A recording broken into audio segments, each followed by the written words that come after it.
A ver, pensemos en esto por un momento. ¿Qué podrían tener en común la creación de un monstruo de literatura, la invención de una máquina que cambió el transporte y el ascenso de un rey guerrero implacable? A simple vista parecen eventos totalmente desconectados, ¿verdad? Pero la historia es como un rompecabezas gigante, y a veces una sola pieza, una que nadie esperaba, es la que une las partes más lejanas del tablero. Muy bien, vamos a meternos de lleno en este misterio. Vamos a explorar tres sucesos que, aunque ocurrieron a miles de kilómetros de distancia, están conectados de una forma increíble por una catástrofe global que, en su momento, casi nadie entendió. Primero, nos vamos a Europa. Allí, en una noche que parecía sacada de una novela de terror, nació una de las criaturas más famosas de todos los tiempos. Muy cerca de ahí, una crisis tremenda de transporte empuja a un inventor a buscar una solución y termina creando una forma completamente nueva de moverse. Y mientras tanto, al otro lado del mundo, en el sur de África, una sequía terrible y una hambruna brutal desatan una serie de guerras que van a dar forma a un imperio nuevo y temible. Nuestra historia arranca en Ginebra, en lo que se suponía que era el verano de 1816. Imaginen la escena, un grupo de escritores ingleses muy famosos de vacaciones, pero el clima no tenía nada de veraniego.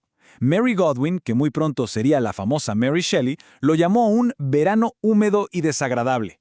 Hablaba de una lluvia incesante que los tuvo encerrados días y días. Para matar el tiempo, uno de sus amigos, el poeta Lord Byron, lanzó un reto, a ver quién escribía la mejor historia de fantasmas. Y fue justo ahí, en medio de esa oscuridad y ese encierro, que a Mary Shelley se le ocurrió la idea de Victor Frankenstein y su trágica creación. Lo que empezó como un simple juego para pasar el rato, se convirtió en una obra maestra que, sin saberlo, estaba fundando el género de la ciencia ficción. ¡Increíble! Y ojo, lo que escribía Lord Byron en su poema Oscuridad no era pura ficción. Esas palabras tan crudas reflejaban una realidad terrible. El año sin verano no fue solo un mal clima para vacacionar, provocó que las cosechas se perdieran en toda Europa, lo que llevó a una hambruna generalizada y a una desesperación total. Mientras tanto, en Alemania, el barón Karl Drais veía exactamente lo mismo. Y algo que le impactó muchísimo fue ver cómo morían miles de caballos simplemente de hambre. Con los ríos desbordados y los caballos desapareciendo, el transporte, tal y como lo conocían, básicamente se detuvo. Esta cadena de eventos es la clave. La crisis en el campo lleva a la muerte de los caballos, y eso paraliza el transporte. Ante este problemón, Karl Drais se hizo una pregunta genial. ¿Y si pudiéramos reemplazar la fuerza de un caballo con la de una persona? Su respuesta fue la Laufmaschine, la máquina para correr, que es ni más ni menos la abuela de la bicicleta que conocemos hoy. Ahora, hagamos un viaje enorme. Nos vamos al otro lado del mundo, al sur de África. Aquí no tenemos los diarios de poetas famosos, pero sí tenemos historias que pasaron de generación en generación y la evidencia científica de los anillos de los árboles. ¿Y saben qué? Cuentan exactamente la misma historia, un cambio climático brutal y muy largo. Los pueblos Nguni de la zona recuerdan esa época con una frase que de verdad te hiela la sangre, Madlasule. La frase resume la desesperación de una sequía tan, pero tan grave, que la supervivencia se volvió un acto solitario y silencioso, sálvese quien pueda. Y el desastre se hizo todavía más grande por una razón, el maíz. Se había vuelto súper popular porque rendía mucho, pero tenía un punto débil terrible, no aguanta la sequía. Así que cuando dejó de llover, la base de su alimentación se vino abajo, y la región entera se hundió en el hambre y la guerra. Y como suele pasar, el caos es el terreno perfecto para la ambición. En medio de toda esta crisis, un soldado joven y brillante, llamado Shaka, se hizo con el poder de su clan, que era bastante pequeño, los Zulu. Cuando el rey más poderoso de la zona, Suide, derrotó a sus jefes, Shaka no vio una derrota, sino una oportunidad. Reunió a todos los clanes que habían quedado dispersos y con unas tácticas militares totalmente nuevas, se enfrentó y venció al ejército de Suide, que era mucho más grande. Ese fue el inicio de su imperio. Y esas batallas fueron solo el principio de algo que los historiadores llaman el Mfekein, que significa la dispersión o el aplastamiento. Fue una época de caos, guerras y migraciones a una escala nunca antes vista, que cambió para siempre el mapa del sur de África. Es que la derrota de los Nandway no fue el final, sino el comienzo de un efecto dominó masivo. Los grupos que perdían huían y al huir empujaban a otros pueblos, y a su vez empujaban a otros más. Imaginen las fichas de dominó cayendo una tras otra, desestabilizando toda la región. Todo este caos del Mfecane tuvo dos consecuencias gigantescas. La primera, una reducción drástica de la población, por las guerras y el hambre. Y la segunda, un cambio de estrategia. La gente abandonó las llanuras y se fue a vivir a las montañas y a terrenos más difíciles de atacar, como Lesoto, porque eran más fáciles de defender. El resultado es que para la década de 1830, el paisaje era otro.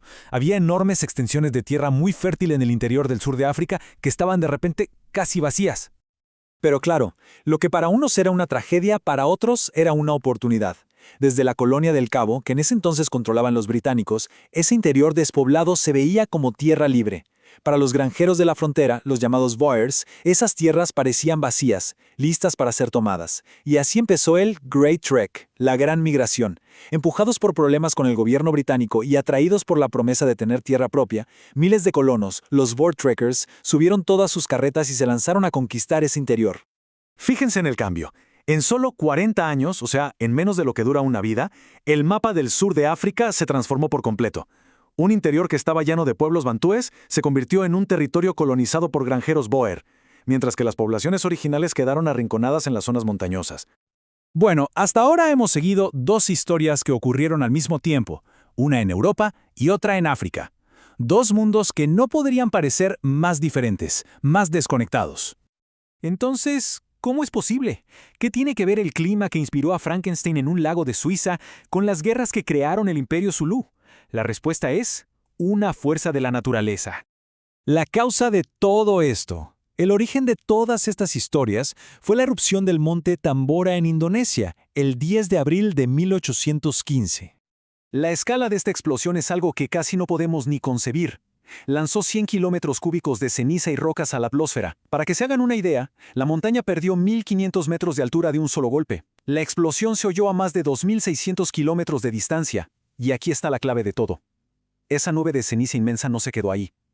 Se quedó flotando en la atmósfera durante meses, y los vientos del planeta la fueron esparciendo por todo el globo, como un velo gigante que tapó la luz del sol y alteró el clima del mundo entero. Y aquí lo tenemos, el rompecabezas completo.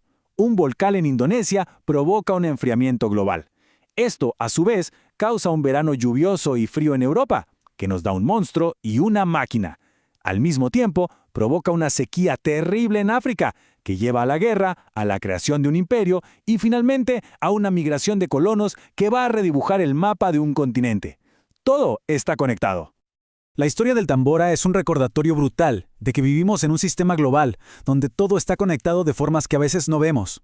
Un evento en una esquina del planeta puede desatar consecuencias enormes e inesperadas en la otra punta. Y eso nos deja pensando, ¿cuáles son esas fuerzas invisibles que ahora mismo, sin que nos demos cuenta, podrían estar reescribiendo nuestro futuro?